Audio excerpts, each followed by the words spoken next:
Assalamualaikum warahmatullahi wabarakatuh. Pada pertemuan kedua untuk mata pelajaran gambar teknik otomotif, pada pertemuan kedua ini kita akan belajar tentang yang namanya alat-alat gambar teknik. Antara lain ada kertas gambar, ada pensil, baik itu pengkodean pensil, cara penggunaan pensil, dan juga cara meruncingkan pensil gambar yang benar. Untuk itu nanti diharapkan setelah siswa menonton ataupun menyimak video pembelajaran tentang gambar teknik ini, diharapkan yang pertama siswa dapat menjelaskan fungsi kertas gambar, dapat menyebutkan jenis-jenis kertas gambar, dapat menyebutkan ukuran kertas gambar. Siswa dapat menjelaskan fungsi dari pensil, siswa dapat menjelaskan jenis-jenis pensil, dan siswa dapat menjelaskan cara meruncingkan dan penggunaan pensil. Untuk lebih jelasnya, nanti untuk materinya Pak Dasta akan sajikan pada video berikut ini. Oke, seperti yang sudah Pak Dasta jelaskan di awal video, bahwa pada kali ini kita akan belajar tentang yang namanya alat-alat gambar teknik bagian 1. Karena dalam pembelajaran alat-alat gambar teknik ini cukup banyak alat yang digunakan, sehingga ketika hanya dijelaskan dalam satu pertemuan ini membutuhkan waktu durasi video yang cukup lama. Oleh sebab itu, Pak Dasta bagi dua, yaitu ini adalah yang ke-1 dan nanti ada penjelasan yang kedua tentang alat-alat gambar teknik. Bisa kalian lihat di layar ini, ya, ini ada beberapa contoh alat gambar teknik, walaupun masih ada beberapa peralatan gambar teknik yang tidak ditampilkan dalam gambar ini. Kalau kita lihat dan kita sebutkan, di sini pertama ada meja gambar, yang kedua ada kertas gambar, yang ketiga ada penggaris segitiga, kemudian ada mistarte atau penggaris T, dan kemudian ada penghapus di sini. Ya, nanti semua alat-alat yang digunakan dalam gambar teknik ini akan kita pelajari, akan Pak Dasta jelaskan satu persatu, baik fungsinya dan juga cara pemakaiannya. Kita lanjut. Untuk awal kita akan belajar tentang kertas gambar. Tentunya kalian sudah tidak asing lagi dengan yang namanya kertas gambar. Ya, dari SD sampai SMP kalian sudah sering menggunakan kertas gambar.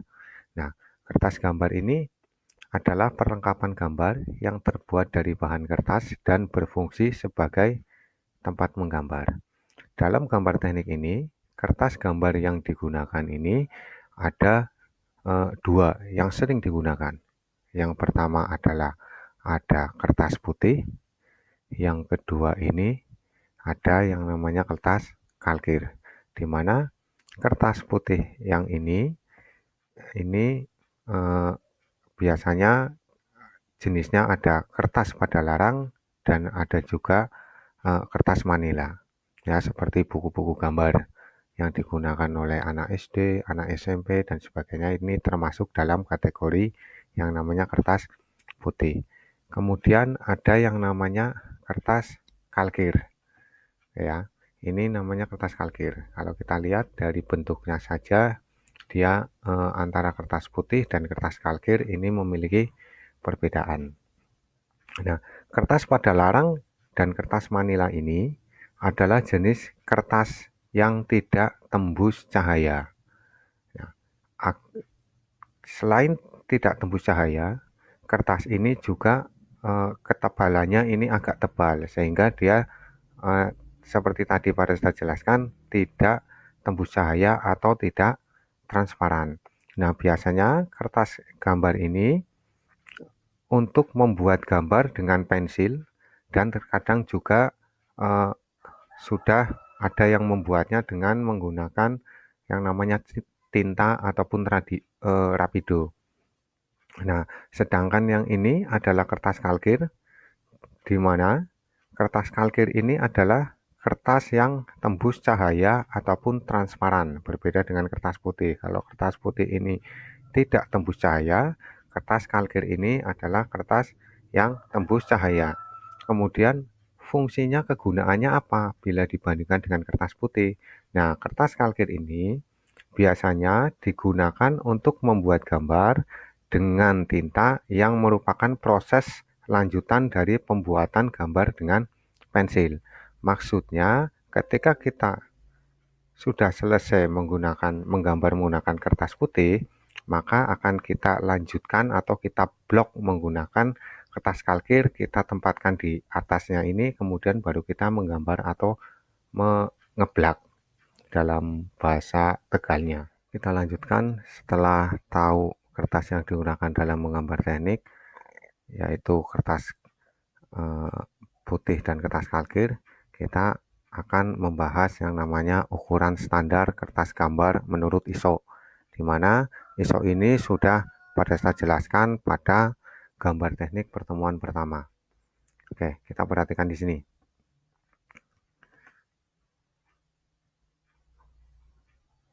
Nah, ukuran seluruh kertas gambar ini, ya, yang ada garisnya hitam bagian luar, ini adalah A0 pengkodeannya. Kemudian ketika A0 itu dibagi menjadi dua bagian, ya, maka dia ukurannya akan berubah menjadi A1. Ketika A1 ini kita bagi menjadi dua bagian yang sama besar, maka ukuran kertas gambarnya berubah pengkodeannya menjadi A2. Ketika A2 kita bagi dua dengan panjang dan lebar yang sama, maka ukuran kertas gambarnya menjadi A3.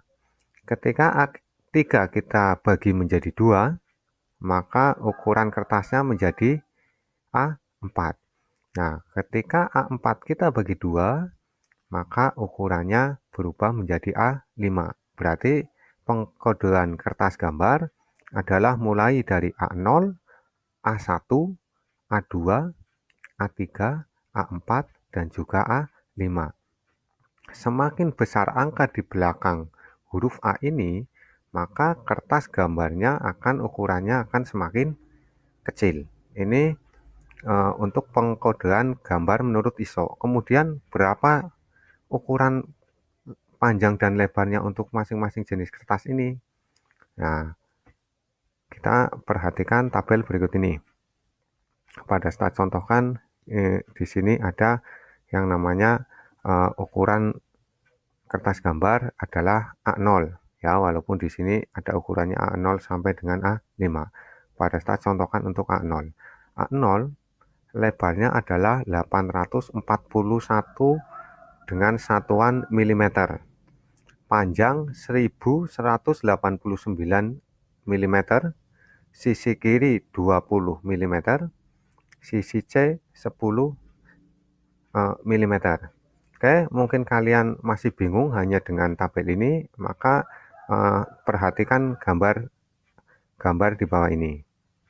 Oke, ini ada pada misalkan kertas gambar ini adalah ukurannya A0. A0 memiliki lebar ini dari sisi yang ini sampai dengan yang ini adalah 841 mm. Kemudian panjang dari sisi ini memanjang sampai sini, panjangnya adalah 1189 mm. Nah, kemudian sisi kiri. Ketika kertas gambar kita letakkan posisinya seperti ini, maka kita sudah paham bahwa sisi kiri kertas gambar ada di sebelah sini. Kita lihat sisi kiri kertas gambar ini dari ukuran A0 sampai dengan A5 itu sama, yaitu memiliki ukuran 20 mm. Nah, 20 mm ini kita ambil dari sisi kertas terluar, diukur 20 cm sampai dengan garis tepi gambarnya. Untuk sisi kiri ini 20 mm. Sedangkan untuk C, kita lihat C di sini adalah 10, yang termasuk sisi C ini adalah 1, 2, dan 3. Ini masing-masing panjangnya 10 mili. Kalau misalkan ini kertasnya ukuran A4, nah sisi kiri tetap 20, A4 kita lihat sisi C-nya adalah 5, berarti di sini 5. Selanjutnya kita akan belajar tentang yang namanya pensil dan jenisnya. Nah, pensil ini merupakan alat gambar yang paling banyak digunakan dalam latihan menggambar teknik dasar. Tetapi pada gambar teknik, pensil yang digunakan ini berbeda dengan pensil-pensil tulis. Ada dua jenis pensil yang digunakan dalam gambar teknik. Yang pertama ini adalah jenisnya pensil kayu, dan yang kedua ini adalah pensil mekanik. Di mana pensil mekanik ini ketika plot yang hitamnya habis, maka dia bisa diisi ulang. Nah, tentunya ketika kita menggunakan yang namanya pensil, baik pensil mekanik atau pensil kayu, di sini ada kodenya. Contohnya ini HB. Ya, dalam pengkodean pensil, dalam menggambar ini ada beberapa pengkodeannya. Sebagai contoh, di bawah ini adalah kode tingkat kekerasan pensil. Mulai dari yang lunak sampai dengan yang keras. Contohnya untuk pengkodean pensil yang lunak, ini ada dari 2B sampai dengan 7B. Sedangkan yang sedang dari B, HB, F, kemudian H, 2H, dan 3H. Untuk kode yang keras ini mulai dari 4H sampai dengan 9H, di mana H ini adalah hard, ya. Kemudian B ini adalah black dan HB adalah half black. Oke, ini untuk maksudnya. Maksud dalam pengkodean yang namanya pensil, kalau kita lihat di sini terdiri dari dua buah. Yang pertama adalah angka dan yang kedua adalah huruf. Kita konsentrasi dulu ke yang namanya pengkodean yang menggunakan huruf H. Nah, huruf H ini menunjukkan tingkat kekerasannya. Kita lihat H adalah hard kekerasannya. Kemudian angka di depannya, semakin besar angka yang ada di depan huruf H, maka akan semakin keras. Contohnya 4H dengan 7H, maka pensil ini lebih keras yang 7H. Kemudian kita beralih lagi ke yang menggunakan kode B. Nah, di kode B ini ya hampir sama dengan H, ada 2B, ada 3B sampai dengan 7B. Nah, ada dua buah kode di sini. Yang pertama angka, yang kedua adalah huruf. Di mana angka di depan huruf B menunjukkan tingkat kelunakannya. Semakin besar angkanya akan semakin lunak. Oke, 2B dengan 7B, maka pensilnya akan lebih lunak yang 7B. Semakin besar angka di depan huruf B ini, maka pensil itu akan semakin lunak. Kita lanjutkan ke yang namanya meruncingkan pensil.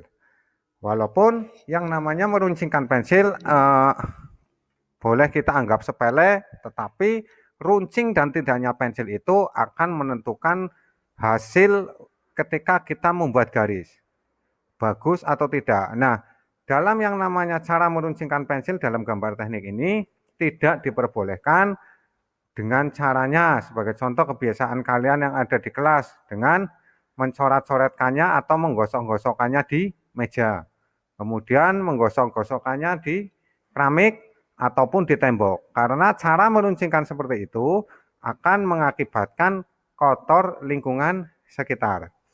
Yang disarankan ketika kita meruncingkan pensil, kita harus menyediakan amplas dan juga plat besi seperti ini. Dengan amplasnya itu adalah tingkatnya yaitu 200 sampai dengan 400, nomor 200 sampai dengan nomor 400. Untuk pembahasan yang terakhir pada pertemuan kali ini, yaitu tentang menggunakan pensil.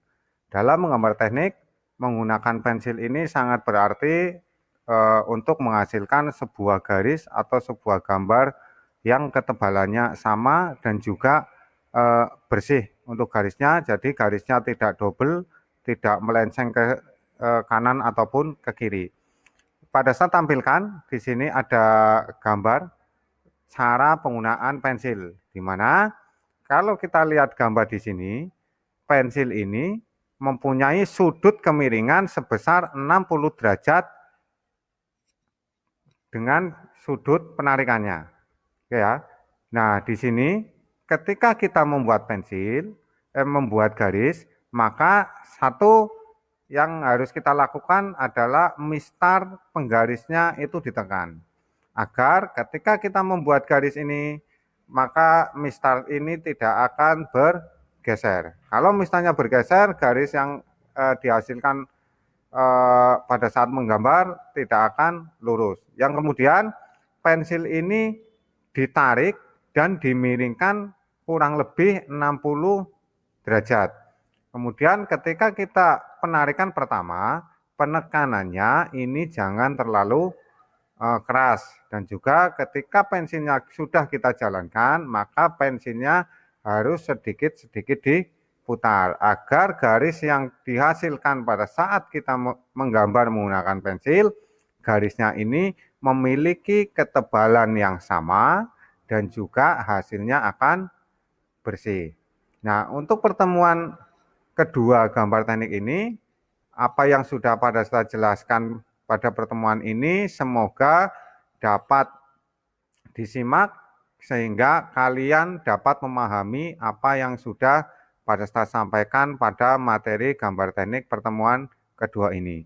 Silakan untuk presensi kalian, silakan menuliskan komentar dengan cara menulis nama lengkap dan kelasnya.